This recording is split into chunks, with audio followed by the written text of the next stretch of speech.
One of the coolest things about Rule 2 is it makes emergency funds nearly obsolete.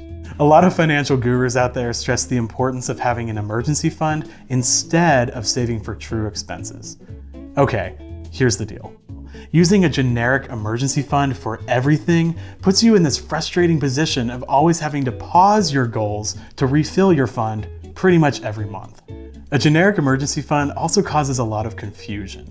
One time before I had a budget, I had a $1,000 tax refund coming, and I thought I'd spend that on a vacation I had coming up. Then my freezer broke. Well, a good thing I have that tax refund coming. And then a new video game came out and I thought I'd treat myself. Good thing I got that tax refund coming. You know how it goes. I basically spent that refund 5 times in my head before it even came. And well, then it did come and it was only $500, so there you go.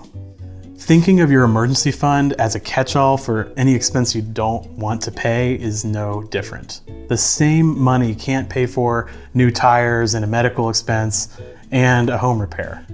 Those expenses are inevitable. They are your true expenses. Ignoring your true expenses gives you a false idea of your free cash flow.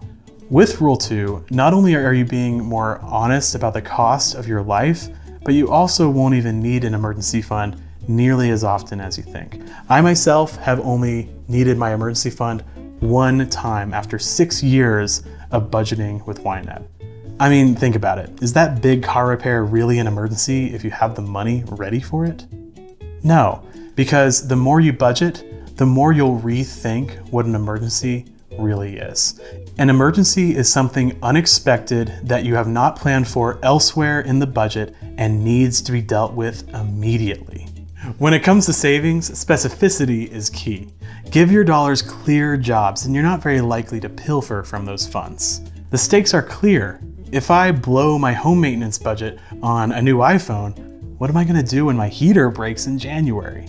But if you just stick all that money in a generic emergency fund, it's more tempting to spend that money on a whim. When you embrace your true expenses, you'll realize all those things that used to feel like emergencies are just normal life stuff.